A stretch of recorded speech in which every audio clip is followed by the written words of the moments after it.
Hi everyone, and welcome again to this short video series. In today's video, I will be talking about 2019 exam question number 12. This question came from another favorite topic of examiners, which is trigonometry.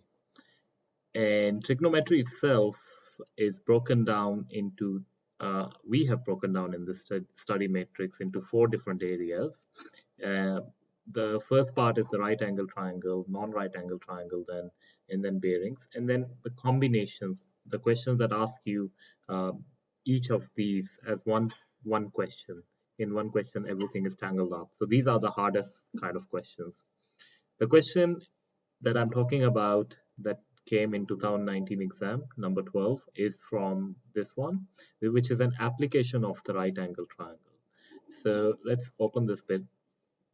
Let's also open the right angle triangle so you know what you need to remember to answer this question.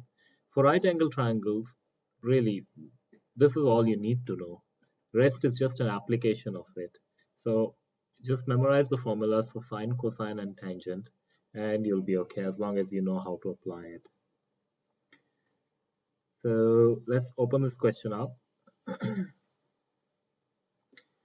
This question is giving you a situation where an owl is 7 meters above the ground on a tree, and he's seeing a mouse which is on the ground at an angle of depression of 32 degrees. So the question is then asking how far must the owl fly in a straight line to catch the mouse. Now, as I said, this is an application of right angle triangle. So you actually have to draw out the diagram yourself first before you can do anything with it. So let's take out the question first. So here's the question. So let me draw this out. So let's say this is the ground. This is the point of ground. Then let's draw a straight line from here. Let's assume this is a straight line. Sorry, my drawing is not that great. And owl is over here, okay? And what it's saying is that owl is above the ground on a tree. So owl is here and it's 7 meters above, okay? So this is 7 meters. And this is the ground. Again, assume this is a straight line. And here is the mouse, okay? So I'll join these things up, and you need to assume it's a straight line again, and they are connected. Assume that as well. And then it's telling you angle of depression. Remember, angle of depression is from the horizontal side like this. So if you draw the horizontal line here, they're talking about this angle. They're saying this angle is 32 degrees. So if this angle is 32 degrees, you can work out what is this angle, because horizontal intersection of horizontal and vertical line is 90 degrees, right? The angle between these two is 90 degrees. So then this angle here would be 90 degrees minus 32 degrees, which comes out to be 58 degrees. Okay, so this one is 58 degrees.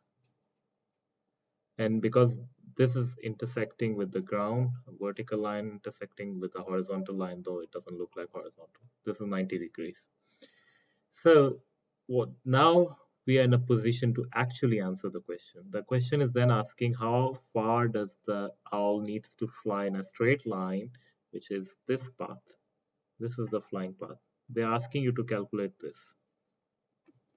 So really, the question itself is not hard. It's about the application and drawing, which is the harder part in this question.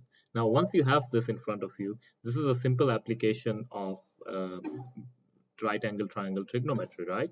And the way I try to memorize the formula is like this. So, see, I still don't memorize perfectly.